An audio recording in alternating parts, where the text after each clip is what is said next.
कुमार स्वामी नायक है Gongo लिबू लटोका radio Fiji 2 में पुराना गाना लगे हमें बहुत अच्छा लगे रेडियो फीजी 2 देश की In the news tonight, Prime Minister visits cyclone-ravaged areas. Action plan to stop human trafficking. And decline in Blue Lane yachts expected. From the studios of FBC Suva, Edwin Nunn. Kulubnaka, Fiji. With rebuilding schools government's highest priority, Prime Minister Voreqe Bainimarama is in Vanua Levu to check on the progress of rehabilitation for the third time since tropical cyclone Yasa. 31 schools in the north were severely affected in December, forcing students to start the new school year in temporary classrooms. Eleanor Turangaiviu reports most of these students are now back in proper classrooms. Prime Minister Voreqe Bainimarama kick-started his tour with a briefing at Naulumatua House in Nambowalu. He was informed of the status of the school's rehabilitation. 31 schools, of that 28 was completed by DF and RFF engineers. All are those targeted schools have been completed. There are only 3 schools, that is Bua District, Lakutu Secondary and Keti Primary, which requires a new structure. The Prime Minister's first visit was to Mbua Central College, which sustained damage to one of its classrooms and the school hall. The quick fix has been completed to allow for a return to normal. At Dama District School, the Prime Minister was briefed on the rehabilitation work carried out and the plans by the Ministry of Education and the RFMF on rebuilding a new classroom block. This is the first classroom block to be built here, and those are the 3 classrooms that will be rebuilt. From Dama District School, Bainimarama visited the Mboi Sanatan Primary School, one of the most severely affected schools in Vanua Levu. This is the school now, compared to a month ago when the battering of TC Yasa was still fresh. Because we have a separate classroom and we're going to the field. It should be a temporary, maybe temporary classroom. The Prime Minister also visited Lekutu Secondary School, One Endeavour Primary School and Maramarua District School, all of which are still being repaired by RFMF engineers. The focus now is to complete all school repairs by June. Eleanor Turangaiviu, FBC News. Several boarding schools in Vanua Levu received food ration and other items, including boarding materials. Minister for Disaster Management Inia Seruiratu says the items are part of several donations and have been repacked to be given to boarding schools. Eleanor Turangaiviu again. Food and boarding materials, items much needed by boarding schools which are still recovering from the devastation caused by tropical cyclone Yasa in December.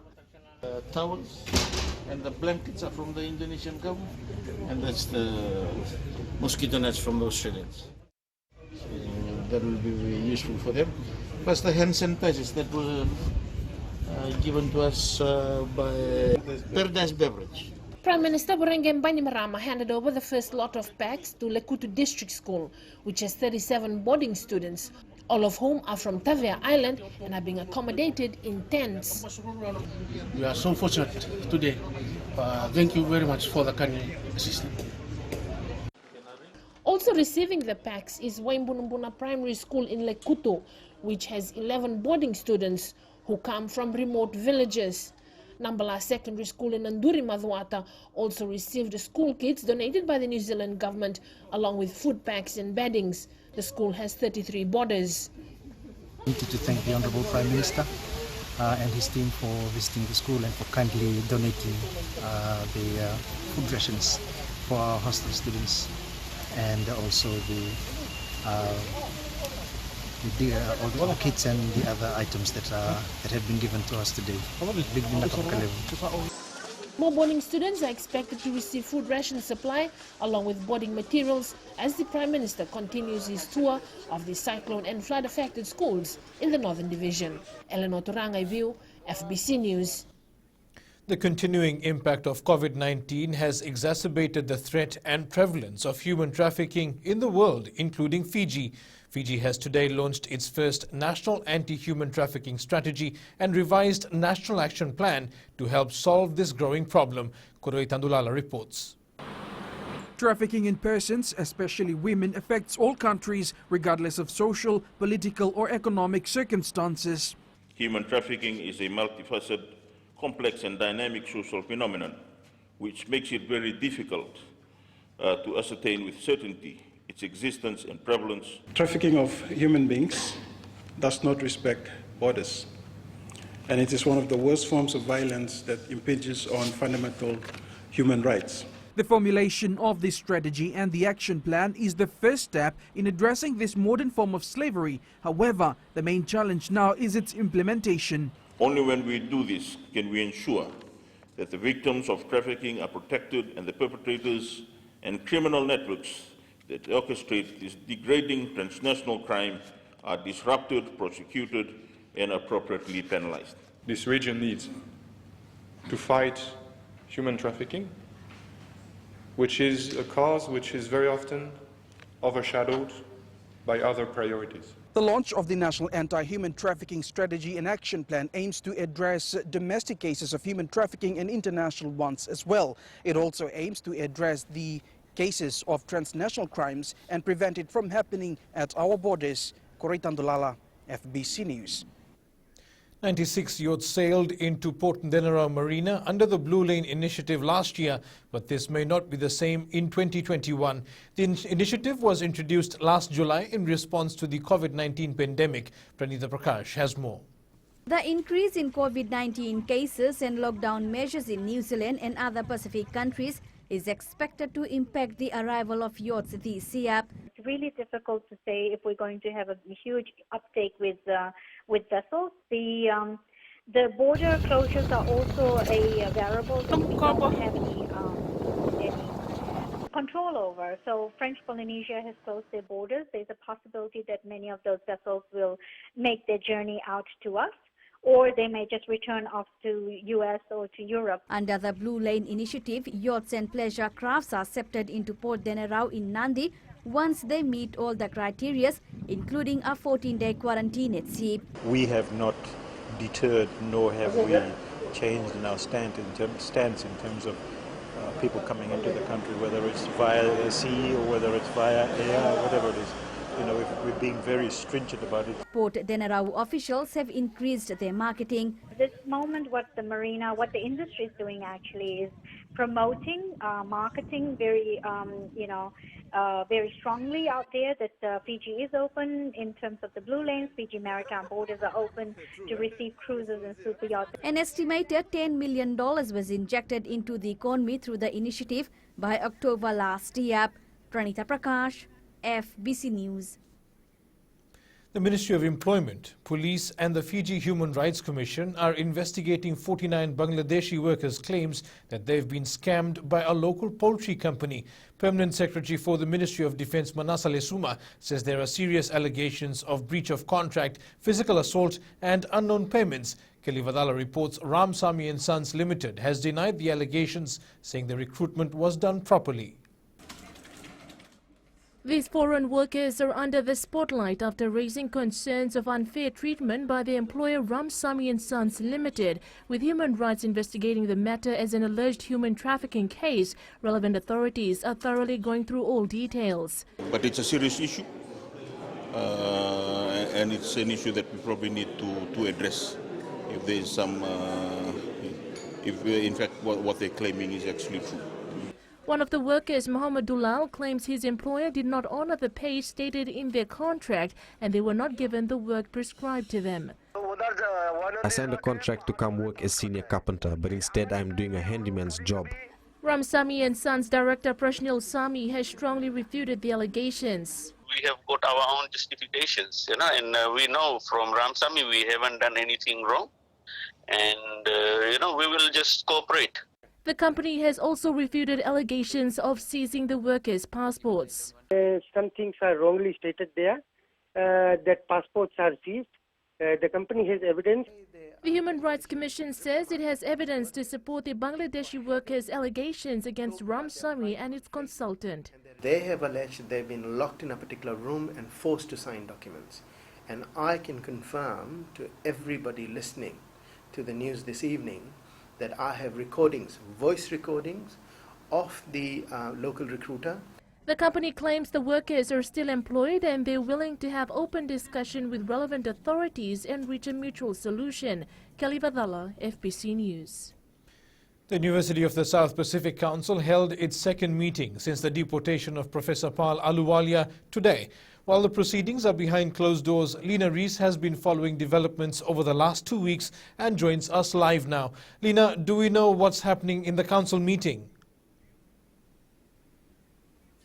The USB Council meeting is still in session. It is understood that the members are discussing the status of former Vice-Chancellor Professor Paul Ahluwalia, who was deported from Fiji close to almost 2 weeks ago.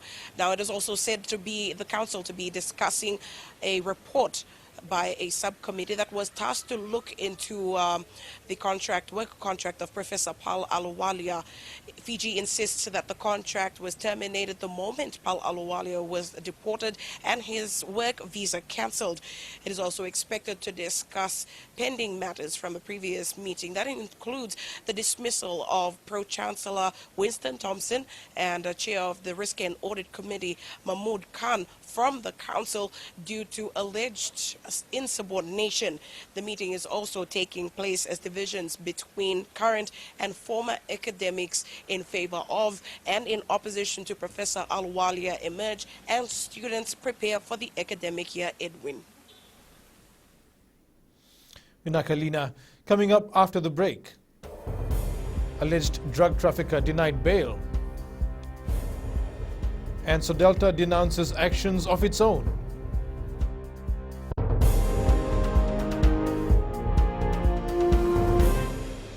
मैं totally Delhi में रहता हूँ और radio Fiji रोज सुनता हूँ. Radio Fiji 2 देश की धड़कन.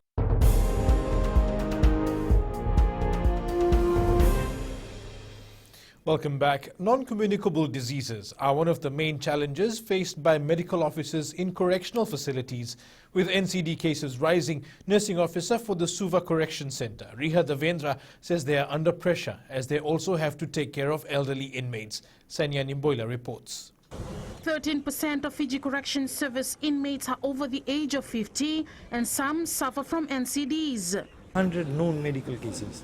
So 100 patients with known medical conditions. A lot of their physical ailment comes from their mental issues, psychiatric issues. So that's why, fortunately, we have counselors. But like I said, it's the sheer volume. To help address the issue, Commander Francis Keane says they've partnered with the Red Cross to train medical personnel to better handle these issues. Successful personnel have completed, will enhance their professional knowledge and their skill sets in going about in their daily responsibilities in looking after those under our care. The head of the Red Cross regional delegation in the Pacific, Vincent Ochilet, says the training will enhance the correction service approach to prisons' health.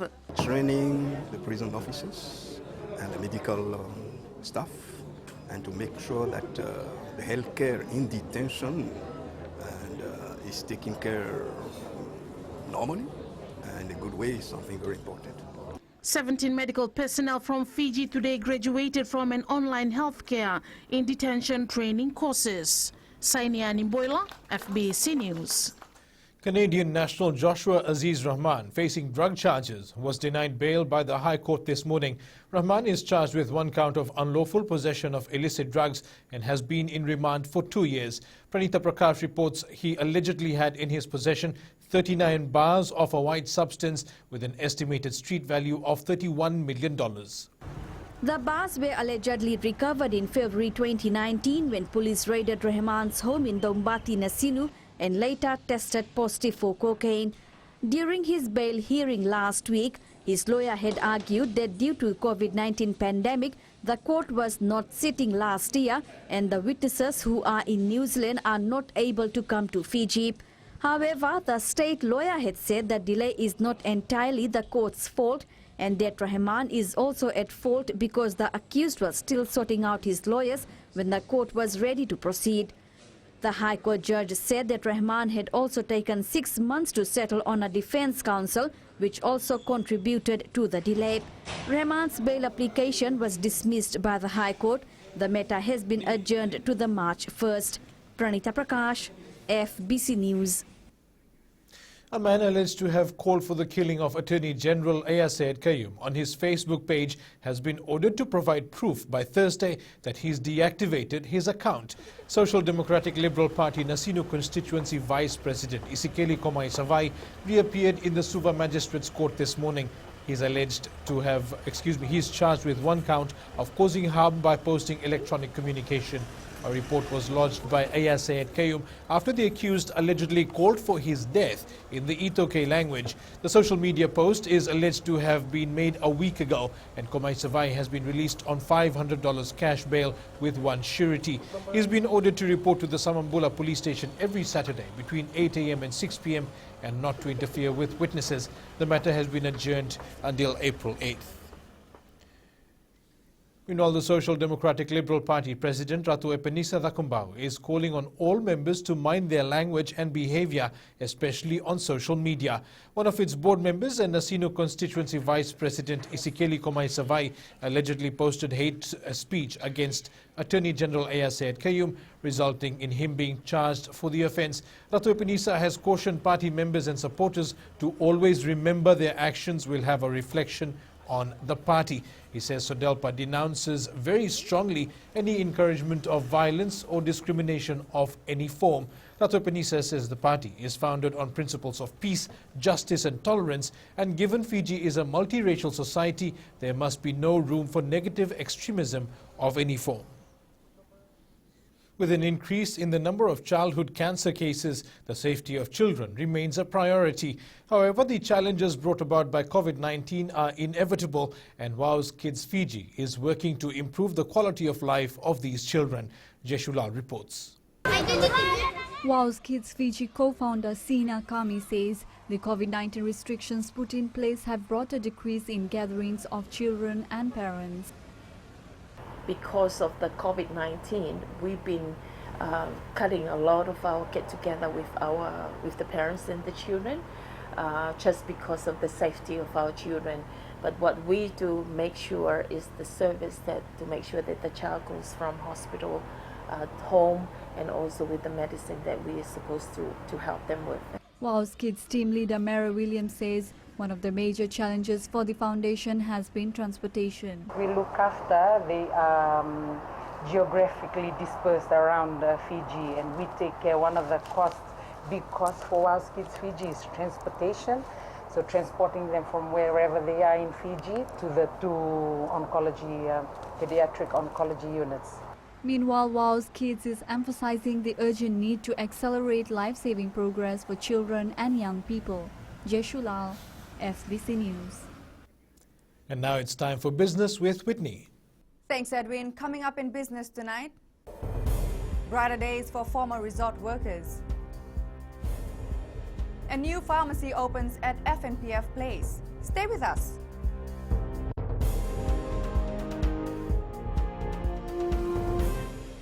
Bula, ang gono ilutoka butalita ka ng Bula FM berarti number 2 NSR. Bula FM number 2 NSR.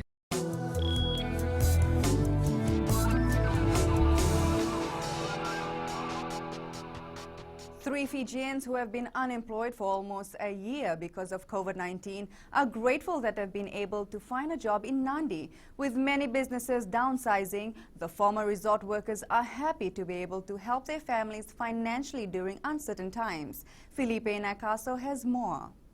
34-year-old Loniswar Gander is still trying to come to terms with being employed after applying for various jobs in the past 8 months. Happy because plenty of payments for the credit for the high purchase we have to repayment now, plus we're renting now, we have to pay all the debts. Gander, a chef by profession for the past 10 years, had to turn to farming when he lost his job in order to provide for his wife and kids. The experience is similar for Lekima Malunga Lolo, who finally found a job a year after being laid off from Likuluku Resort. Despite it being difficult for them to be at home for almost 1 year, the three workers did not give up as they continued to look for ways of supporting their families until they found a job at the Magical Funhouse in Namaka. It's a very hard time, so You cannot just be sitting there at home like waiting for help when you don't seek help. You know, you have to work towards it. Experience in tourism has proved to be an advantage, especially for Akisinasi Maka, who treats her work as if she was still at a resort. It's the same thing as the hotel in the tourism industry, like treating customer service. At the end of the day, the three are just thankful to be employed, as they're also the breadwinners of their families. Felipe Naikaso, FBC News. We now join Rocco from HFC Bank with the latest from the money market. Good evening. Growing optimism about vaccine rollout and a planned $1.9 trillion stimulus package boosted riskier currencies today as the US dollar held near two-week lows. Meanwhile, an overall upbeat view of the U.S. economy lifted bond yields, with 10-year U.S. Treasury bonds gaining 5 basis points, reaching their highest level since late March. Moving closer to home, the Aussie dollar reached its highest levels in 3 weeks against the greenback. The offshore traded Chinese yuan also continued to rise and was on the cusp of breaking above 6.39 per dollar for the first time since June 2018. Elsewhere, the British pound rose above $1.39 for the first time in nearly 3 years. The pound has made gains this month, perhaps due to hope for the end of a third national lockdown. And that's all from me for now. Vinaka. Here, the local exchange rates are set early this morning. The Fiji dollar was pegged higher against the Chinese yuan, US greenback, PNG Kina euro, and the Japanese yen. It lost ground against our major trading partners, the Aussie and Kiwi dollars. The commodities market was mixed. Oil prices dropped a few cents but remain above $60 a barrel. Gold increased to $1,825 per ounce, and silver closed up at $27.87 an ounce.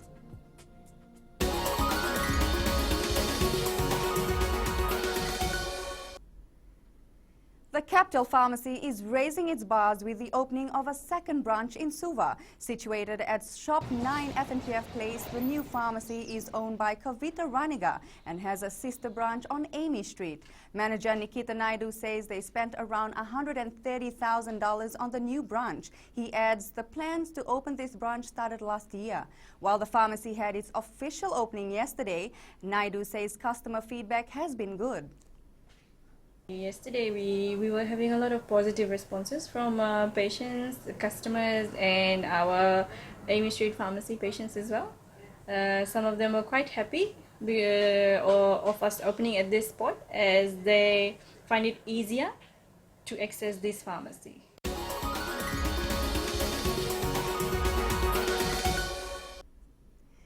And that's it from Business Tonight. We now join Jamie with the latest in sports. Thank you and good evening. Ahead in sports, strict COVID protocols for Fiji finals.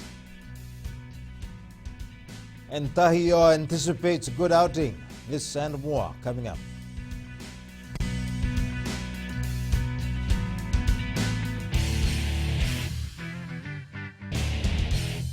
Hi, I'm Ini from Raki Raki. I love Gold FM, only the classic hits. Gold FM, only the classic hits.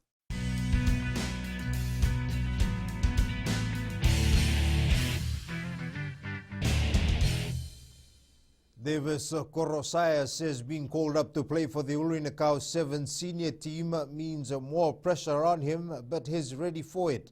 The 20-year-old transitioned from the Ulurinakau under-20s to the senior team at the Uprising Sevens tournament 2 weeks ago and is enjoying the new challenges. Caroline Tavi has more. After his experience at the Uprising Sevens, Davis Korosaya now wants to continue with the senior team and see where it takes him.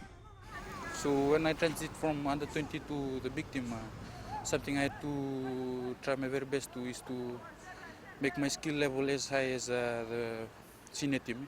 The Lavoni Onoilau native says he plans to improve his personal rugby proficiency and be a boost to the team. Playing against bigger teams, my progress is my main goal. So I don't. The result is a bonus for us if we get good results, but I'll focus mainly on our progress as a team and individually as well. After bowing out of the quarterfinals at the Uprising Sevens tournament last weekend, Ulit Nakau will be coming in a much stronger side starting Friday. We are working on our weaknesses from the last two tournaments from Uprising 2, and we saw some weaknesses in our team. Most of some of them are new to this sevens tournament. The Super 7 Series 2 begins Friday at Prince Charles Park in Nadi. Currently in 8th place, Ulit Nakau is in Pool A with Police Blue, Fire and the BLK Stallions. Karleni Tavi, FBC Sports. The Fiji Secondary Schools Athletics Association is not leaving any stones unturned after receiving the green light to host the 2021 Coca-Cola Games. The Ministry of Education has outlined certain protocols that must also be followed at all competitions leading up to the Fiji finals in April. Vinina Rakautonga reports. Participants and fans will expect something different at the largest athletics meet in the South Pacific. As part of our protocol is that even our equipment will have to be sanitized, so they'll have to be cleaned every time one uses it. That is not done in the other sport, but for us, that is one of the protocols we'll do. FSSA President Vuli Wanga says all protocols will be followed to ensure registrations are done in a timely manner. The differences about contact tracing is that when the athletes do come in for the core games, they will all have registered in their own schools because there are far too many people. Two of the first schools to have organized their inter-house competitions have already observed all COVID-19 restriction measures. Staff are here at the main gate trying to make sure that everyone entering the sporting arena has a thermal check done. And also we have already had some visit from the Ministry of Health officials just inspecting the ground and the facilities. Yeah, indeed, it's a great honor to be back here at the stadium. After lapse of a year, and indeed we are very glad to be at the stadium with my whole school, students and teachers. The Coca-Cola Games is scheduled to be held from the 22nd to the 24th of April after it was postponed last year due to the pandemic. Venina Rakautonga, FBC Sports. Solomon Islander Marlon Tahioa is excited about joining Lambasa football this season. Now in the Mbambasing Alliance camp, the 23-year-old will be thrown straight into the thick of things with the Pile Garments Champion versus Champion series against Suva. Karlaini Tavi reports. And Marlon Tahioa featured prominently for Nasinu last year and is adjusting well with the Mbambasing Alliance style of play. Yeah, Lambasa is a good team. I think they work mainly on basics, so it's my game style. Like we play basic games like touches and all the stuff. I think I will cope with them. Joining a new club has its own challenges, and Tahioa is ready to put in the hard yards. It's like we have to work hard. Last year is gone. This is a new year. We have to work hard, and I will have to work hard on my basic and my training to beat my last year performance. Preparation is still on track for the team despite a few setbacks at the beginning of the year. We'll put up the hard yards, which we are doing at the moment. We are preparing well, even though there were hiccups, there was a weather which was not in our favor, but Lambasa is preparing well. Lambasa has won the CVC series 4 times and will be out to win its 5th title. The Mbambasing Alliance will meet Suva on Friday at 7 p.m. and on Sunday at 3 p.m. Both matches will be played here at the ANZ Stadium in Suva. Karleni Tavi, FBC Sports. Fiji Swimming aims to send 8 Olympic hopefuls to Australia before the Open Nationals in April. President Ben Roba says that they've submitted the swimmers' names to the Australian Olympic Committee. Roba confirms the AOC approached the Oceania countries earlier in the year to offer training to swimmers vying for the Olympics. We've just been approved again for the April Open Nationals as another qualifying event. So we're pushing with our coaches and those 8 swimmers to please step up and do the extra yard, because if they can't make the qualifying time, then we have 2 wildcard entries. The Suva Volleyball Association is already seeing the benefits of their current revamp. To date, the association has registered 28 men's and 13 women's teams, compared to only 10 men's and 4 women's teams in 2019. Association Interim General Secretary Semaima Langilangi says they are pleased that so many teams are showing interest. Langilangi adds the season, which began last October and ends in April, has been one of the best so far. So the numbers keep increasing every week. We have a lot of interest from teams outside of the Suvanosori corridor. So we are still accepting registration. Our registration fee is $200. Sheffield United's English Premier League hope of survival suffered a significant setback after their 3-0 loss to West Ham this morning. While for the Hammers, the 6th win in 10 top-flight matches puts them in 5th place above Liverpool.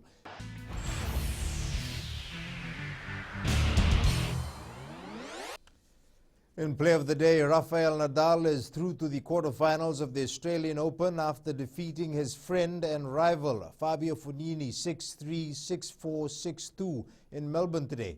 The 20-time Grand Slam champion faces a potential clash against Stefanos Tsitsipas in the next round.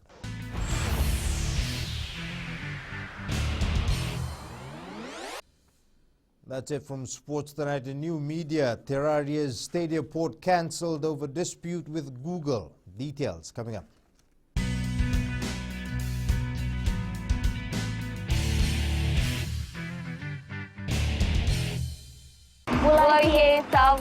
We love Today FM. Today FM rocks. Today's hit music on Today FM.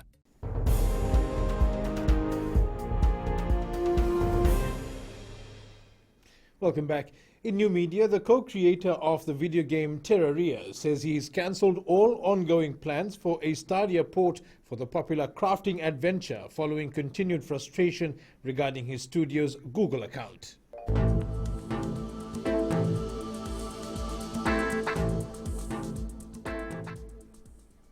Easterly winds helped to clear skies as most of Fiji received fine weather today, including a few morning showers in the east. It was dry in the west, where a mixture of sun and cloud marked the day. From Pacific Harbour to Suva, exceptionally warm and humid with some scattered showers. And in the north, generally clear skies and a fine day. At sea, strong winds from the northeast at 10 to 15 knots are generating moderate seas. Turning to the tides, the next low tide is at 3:37 a.m. followed by high tide at 9:53 a.m. Sunrise is at 6 o'clock. The outlook for tomorrow is fine weather with a chance of scattered showers in the east and the interior of larger islands. The outlook for Thursday, more of the same. And in Fijian Pulse tonight, we ask, are you willing to get vaccinated with Fiji procuring the AstraZeneca vaccine?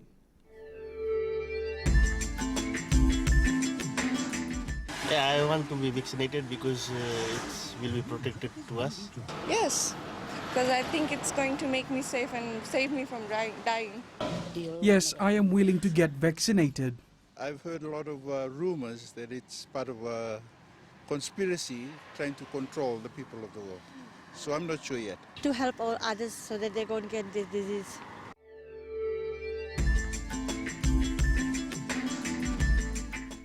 And recapping our main stories, Prime Minister revisits cyclone-ravaged areas, action plan to stop human trafficking, and decline in Blue Lane yachts expected. For these stories and others, you can tune in daily to our sister radio station Gold FM. To our poll question, this week we are asking, is Roy Krishna the best football player to ever come out of Fiji? Visit our FBC News website to answer. And on to our shot of the day. This picture was taken by Divek Gandor at Ndaku Point in Savu Savu. You can send us newsworthy pictures and videos on email fbcnews@fbc.com.fj or share it with us via our various social media accounts, including Facebook, Twitter and Instagram. That's your news this evening. I'll be back again tomorrow. Until then, stay safe. Modemanda.